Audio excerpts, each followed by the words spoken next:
Injil Lukas pasal 23 ayat 1-7. Yesus di hadapan Pilatus. Lalu bangkitlah seluruh sidang itu, dan Yesus dibawa menghadap Pilatus.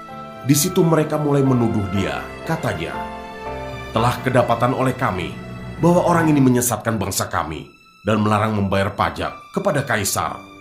Dan tentang dirinya ia mengatakan bahwa ia adalah Kristus, yaitu Raja." Pilatus bertanya kepadanya, "Engkaukah Raja orang Yahudi?" Jawab Yesus, "Engkau sendiri mengatakannya." Kata Pilatus kepada imam-imam kepala dan seluruh orang banyak itu, "Aku tidak mendapati kesalahan apapun pada orang ini." Tetapi mereka makin kuat mendesak. Katanya, ia menghasut rakyat dengan ajarannya di seluruh Yudea. Ia mulai di Galilea dan sudah sampai ke sini. Ketika Pilatus mendengar itu, ia bertanya, "Apakah orang itu seorang Galilea?" Dan ketika ia tahu bahwa Yesus seorang dari wilayah Herodes, ia mengirim dia menghadap Herodes, yang pada waktu itu ada juga di Yerusalem.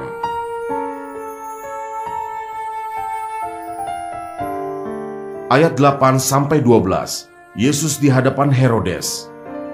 Ketika Herodes melihat Yesus, ia sangat girang, sebab sudah lama ia ingin melihatnya, karena ia sering mendengar tentang dia. Lagi pula ia mengharapkan melihat bagaimana Yesus mengadakan suatu tanda. Ia mengajukan banyak pertanyaan kepada Yesus, tetapi Yesus tidak memberi jawaban apapun. Sementara itu imam-imam kepala dan ahli-ahli Taurat maju ke depan dan melontarkan tuduhan-tuduhan yang berat terhadap dia. Maka mulailah Herodes dan pasukannya menista dan mengolok-olokkan dia. Ia mengenakan jubah kebesaran kepadanya, lalu mengirim dia kembali kepada Pilatus. Dan pada hari itu juga bersahabatlah Herodes dan Pilatus. Sebelum itu mereka bermusuhan.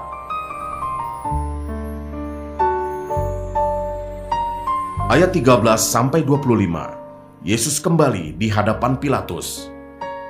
Lalu Pilatus mengumpulkan imam-imam kepala dan pemimpin-pemimpin serta rakyat, dan berkata kepada mereka, "Kamu telah membawa orang ini kepadaku sebagai seorang yang menyesatkan rakyat. Kamu lihat sendiri bahwa aku telah memeriksanya, dan dari kesalahan-kesalahan yang kamu tuduhkan kepadanya, tidak ada yang kudapati padanya.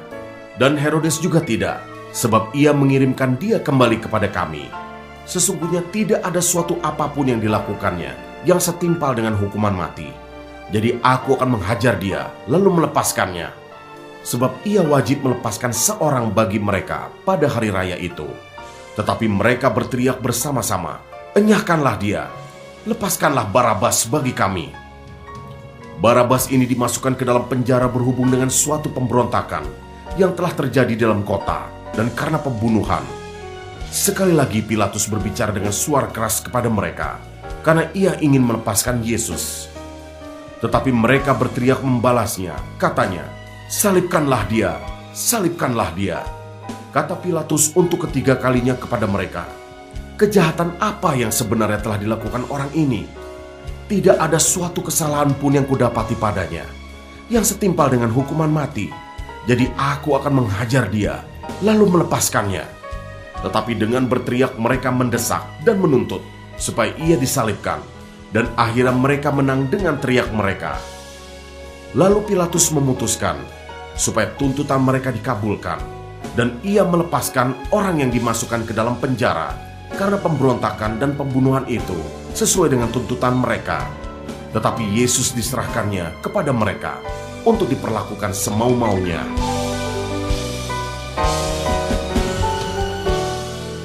Ayat 26-32, Yesus dibawa untuk disalibkan. Ketika mereka membawa Yesus, mereka menahan seorang yang bernama Simon dari Kirene, yang baru datang dari luar kota.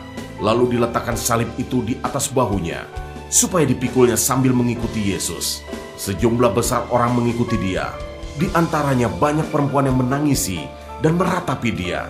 Yesus berpaling kepada mereka dan berkata, "Hai putri-putri Yerusalem, janganlah kamu menangisi aku, melainkan tangisilah dirimu sendiri dan anak-anakmu. Sebab lihat, akan tiba masanya orang berkata, berbahagialah perempuan mandul, dan yang rahimnya tidak pernah melahirkan, dan yang susunya tidak pernah menyusui. maka orang akan mulai berkata kepada gunung-gunung, "Runtuhlah menimpa kami," dan kepada bukit-bukit, "Timbunilah kami." Sebab jikalau orang berbuat demikian dengan kayu hidup, apakah yang akan terjadi dengan kayu kering? Dan ada juga digiring 2 orang lain, yaitu 2 penjahat, untuk dihukum mati bersama-sama dengan dia.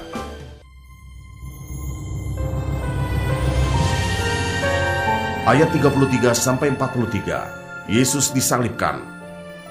Ketika mereka sampai di tempat yang bernama Tengkorak, mereka menyalibkan Yesus di situ, dan juga kedua orang penjahat itu, yang seorang di sebelah kanannya dan yang lain di sebelah kirinya.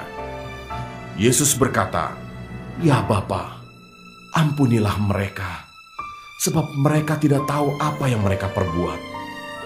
Dan mereka membuang undi untuk membagi pakaiannya. Orang banyak berdiri di situ dan melihat semuanya. Pemimpin-pemimpin mengejek dia, katanya, "Orang lain ia selamatkan. Biarlah sekarang ia menyelamatkan dirinya sendiri. Jika ia adalah Mesias, orang yang dipilih Allah." Juga prajurit-prajurit mengolok-ngolokkan dia. Mereka mengunjukkan anggur asam kepadanya dan berkata, "Jika engkau adalah raja orang Yahudi, selamatkanlah dirimu." Ada juga tulisan di atas kepalanya, "Inilah raja orang Yahudi." Seorang dari penjahat yang digantung itu menghujat dia, katanya, "Bukankah engkau adalah Kristus? Selamatkanlah dirimu dan kami." Tetapi yang seorang menegur dia, katanya, "Tidakkah engkau takut juga tidak kepada Allah, sedang engkau menerima hukuman yang sama? Kita memang selayaknya dihukum, sebab kita menerima balasan yang setimpal dengan perbuatan kita. Tetapi orang ini tidak berbuat sesuatu yang salah." Lalu ia berkata, "Yesus, ingatlah akan aku apabila engkau datang sebagai raja." Kata Yesus kepadanya, "Aku berkata kepadamu, sesungguhnya hari ini juga engkau akan ada bersama-sama dengan aku di dalam Firdaus."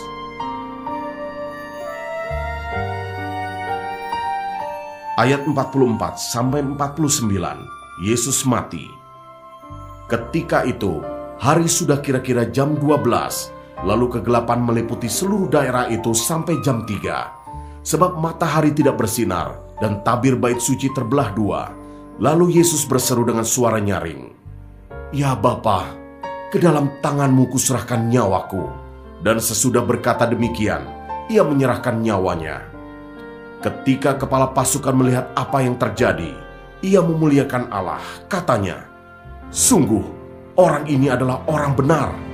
Dan sesudah seluruh orang banyak yang datang berkerumun di situ untuk tontonan itu, melihat apa yang terjadi itu, pulanglah mereka sambil memukul-mukul diri. Semua orang yang mengenal Yesus dari dekat, termasuk perempuan-perempuan yang mengikuti dia dari Galilea, berdiri jauh-jauh dan melihat semuanya itu.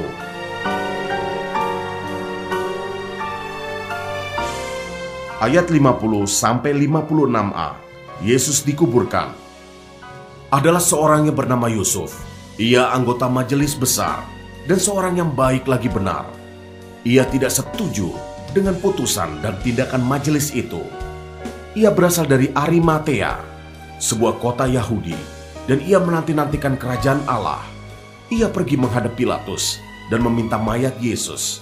Dan sesudah ia menurunkan mayat itu, ia mengapaninya dengan kain lenan, lalu membaringkannya di dalam kubur yang digali di dalam bukit batu, di mana belum pernah dibaringkan mayat. Hari itu adalah hari persiapan dan Sabat hampir mulai.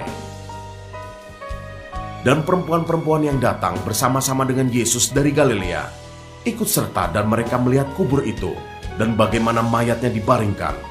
Dan setelah pulang, mereka menyediakan rempah-rempah dan minyak mur.